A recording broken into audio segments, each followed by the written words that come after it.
Hello everyone, welcome to the video, and a very big thank you to everyone who has subscribed to the channel through my short-term content, my short-form content I should say.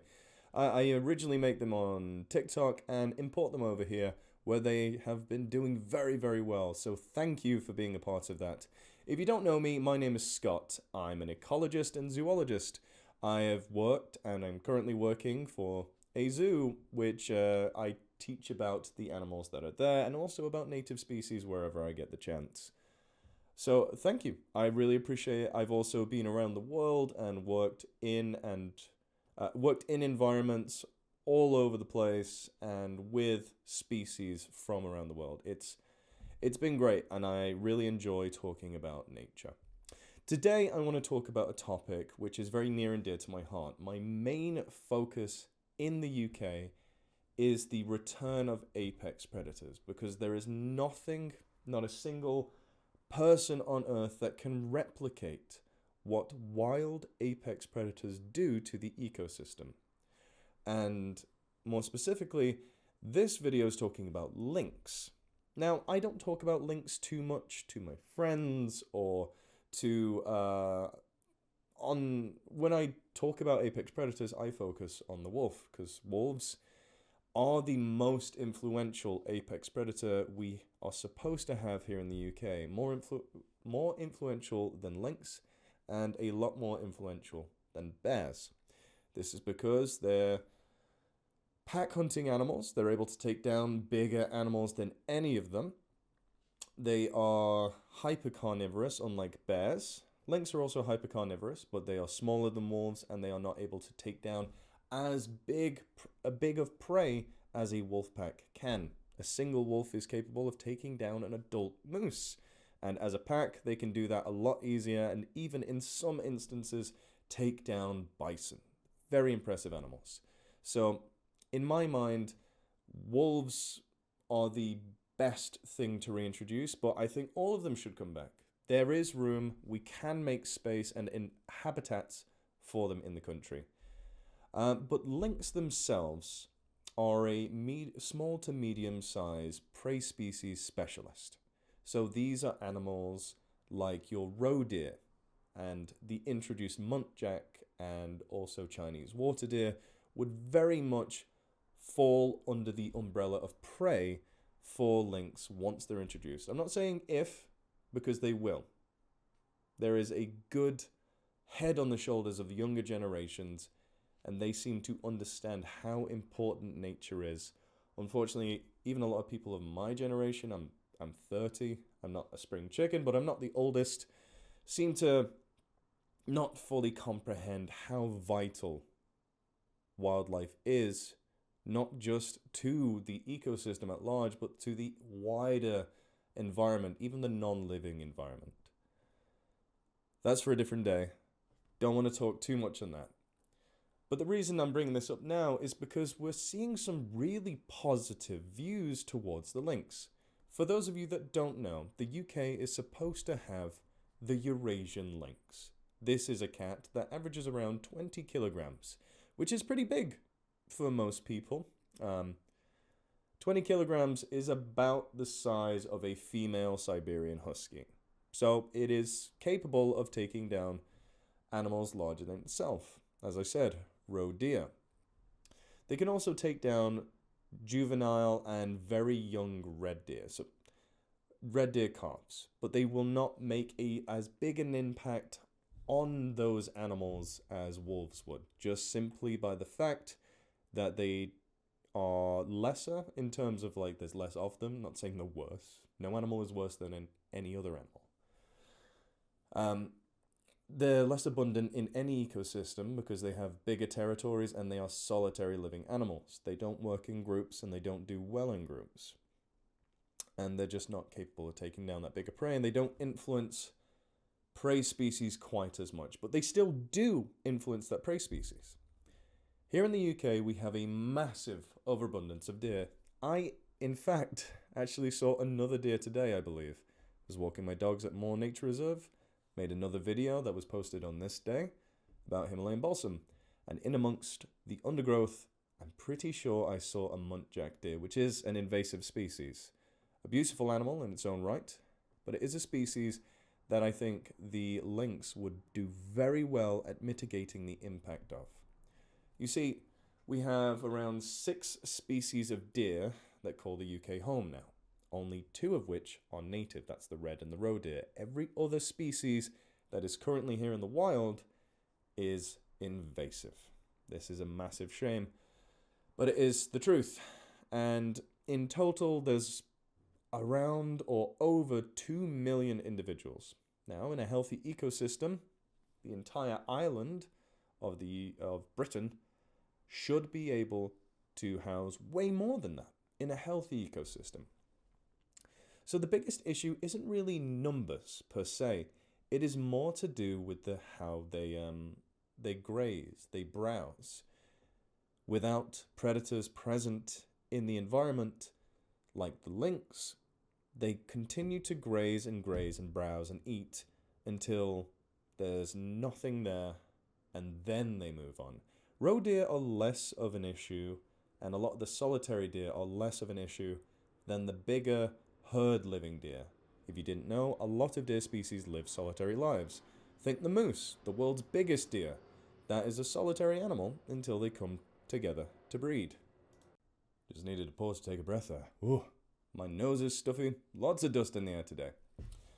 But yes, lynx would help keep those smaller and medium-sized deer on the move, especially within forests. Lynx are reliant on trees. They need large forested areas in which to hunt and survive. This is another reason why they are less impactful than wolves, as wolves are not restricted to these environments. We will never get a handle on our deer issue, or eventually our boar issue, not beer issue, our deer issue without wolves in play. It's just never going to happen. It's not going to work without them. But the lynx will help get a handle on the smaller deer species, and not just deer as well. Deer also influence and change the behavior of mesocarnivores. Mesocarnivores are the middle predators, things like badgers and foxes. So they will kill and eat foxes and occasionally badgers. Badgers less so because they put up a bigger fight because they are bigger animals and they're quite strong, but they can. So when they're present, they help control the numbers of foxes and badgers and keep them from becoming too overabundant in one area. It's a multifaceted thing. It's something that humans can't replicate. The reason humans can't replicate it is because humans aren't always prevalent in an environment, in an ecosystem. Even if someone lives in a cottage in the countryside and constantly shoots deer from around that area, the deer are just going to not come near that cottage, or even then, they still occasionally might, because they don't really associate the human shooting the gun very much with danger, but they do associate the sight, scent, sound, everything to do with a wild apex predator like a lynx, like a wolf, with danger. Even the scent of a lynx is enough to keep roe deer from an area for a good amount of time. And this will benefit not just the natural regeneration of plants, native plants that need to spring up and reforest, because we're only down to like 14% tree cover in the UK, and half of that is just non-native plantation. So that's terrible. That's even worse. But with help from lynx and hopefully eventually wolves, no, it will eventually be wolves, we will see a massive natural regeneration of our countrysides where it's allowed to happen. It's as simple as stopping the grazing being so bloody intense. That's what the lynx do, but they only do it from within the forests. It's very exciting because it is being approached very smartly this time. In the past, the Lynx UK Trust, I believe that was them, not to throw them under the bus, apparently they didn't speak very well with stakeholders in the area. That's never a good way to go. It's never a good idea to be like, get on with it, we're getting it done, we're doing it whether you like it or not. I think it's Lynx to UK or Lynx to Britain or something like that. in association especially with organizations like, I've actually forgot. I'm going to look it up real quick so I can actually say the right thing. Okay, it's multiple different projects, but the Missing Lynx project is the one that has been doing some of the best work, talking to stakeholders and actually doing the research in the right ways, in the right places, and talking to the right people. And by doing this, they've actually found, I believe it's them, it could be another organization related to them, but in general, in these rural areas, especially in Northumberland, around Kielder Forest, which is the most likely best starting location for Lynx reintroduction, people living in the area have a 72% favor rate. They are in favor of this animal coming back. They're like, that's great, that's cool, awesome. And that is amazing. I want to see this animal come back. The ironic thing is, we will make all sorts of issues about it coming back. Like, my sheep! What about my useless sheep? I'm sorry, I have no love for sheep. They are economic drains. I think the animals themselves are very cute. They have great personalities. And I even have a favorite breed. It's the Moroccan sheep. They look cool as hell. But to stop ecological processes from being able to take place just because they might eat the occasional one, it's ridiculous. Small stakeholders, they need the biggest help. Anyway, getting off topic, farmers in general will benefit from this animal being reintroduced, and wolves in the future, especially crop farmers. And even livestock farmers will, because when apex predators are present in an ecosystem, they're not just killing and eating things. They're eliminating diseased animals. They are eliminating the weakest animals. So hunters, they get to see more beneficial traits come back into those herds of animals. Because hunters, unfortunately, stalkers as we call them over here in the UK for deer, they're going after the most showy, interesting animals a lot of the time. Not all the time, but a lot of the time. And this actually artificially selects against good genes. But natural apex predators want to choose the weakest, the lamest, the easiest to take down animals, and thus select naturally for healthier individuals. Because if a lynx can't take down a big, strong roe deer, that's going to be able to pass on its genes. But the weak ones, the diseased ones, the vulnerable ones aren't. And so, as I said, less crops are going to be taken by these animals because there's going to be more movement of these animals around the environment, and there's going to just be less of them too. They're not going to lower their numbers drastically, but they are going to change their behavior, and that's the key thing in this. So if you see a lynx in your farmland, that's a good thing, especially if you're a crop farmer. It will help also stop the spread of diseases. Diseases like Lyme disease build up massively in huge groups of deer. It's very easy. In fact, Lyme disease needs deer to complete its life cycle. Well, at least the tick or the disease. Either way, they need deer, and we've got plenty of them. And it becomes even bigger an issue because the deer clump together because they know it's safe. But with a predator, they move. They stop being so chill in that environment. And that's a good thing. Stalkers, hunters, don't do that job. In some places, maybe when they've changed behaviors a little bit, they could influence slightly, but it is nowhere near as effective as a wild apex predator. So how dangerous is a lynx? This is the UK's largest native apex cat. 20 kilos, as I said before. It's not very large at all. And there has never, ever been a recorded attack and kill from a lynx on a human being. Not even children have been killed by a lynx. Physically capable of doing so, has absolutely no interest. They can take down animals bigger than a lot of people are, but they don't go for people. It's just not in their nature, and they avoid people. It's very strange because you would think, oh, humans are very weak, weaker than a lot of deer. No interest. It's very deep driven inside. And it's wonderful. Another good thing I forgot to mention earlier is that lynx don't just eat deer, they also eat hares and rabbits. And a lot of people don't realize the brown hare and the European rabbit is actually not native to the UK. It was introduced by the Romans. But everyone loves those guys unless you're a farmer, because they do devastate crops, especially in areas where there's not enough predators.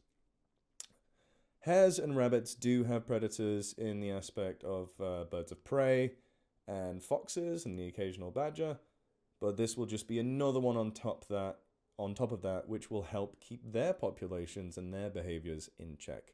Overall, it's a fantastic, fantastic thing. And the biggest, best thing in all of this in terms of how good this looks at, that it could actually happen, is that the Natural England the head of Natural England, he has said he is enthusiastic about this. That's unheard of. In the past, Natural England, the people who basically get a lot of say in what is allowed to come back, and how things work in the environment. In the past, they've been against some of our best rewilding projects. Beavers. They tried to stop the legal release of beavers for so long. But now, this Natural England is looking completely different, and that's fantastic. He is eager to see lynx back into the UK. That is a positive sign, and that is fantastic news, because we need more people to have positive looks and views on the natural world, because Britain is an impoverished nation for nature. There is barely anything here. What we do have is incredible, is gorgeous. What is clinging on by by its claws? They are gorgeous animals and plants and fungi and organisms in general. They are great, as long as they're not invasive species or, whatever. But adding to it, making the country, the nations of Britain healthier, this is what this is about. It's not about trying to drive people out of the countryside. That's what some, I'm going to say, idiots think. Fools. Well, not all idiots. Some of them are just scared because they don't know what these animals are. They don't really have a connection to what nature actually is, because it's pretty much dead in the UK. But it is recovering. And it's animals like the lynx and eventually, not even hopefully, eventually the wolf, and hopefully the bear someday. Again, not hopefully. One day, all these animals will be back where they belong in the UK. There was another proposal earlier this year of the moose coming back, also known as the Eurasian elk. Them coming back would be another great boon to the ecosystem. Though I do think wolves should come back before that, because we don't want moose populations becoming a problem. And that's the only predator we are supposed to have that can take them down, apart from the occasional brown bear. So, really positive news. I will leave some links in the description if you want to look more into this. I've rambled so long that it's gotten darker outside. That's all I really wanted to say. And I hope you enjoyed this video. See ya.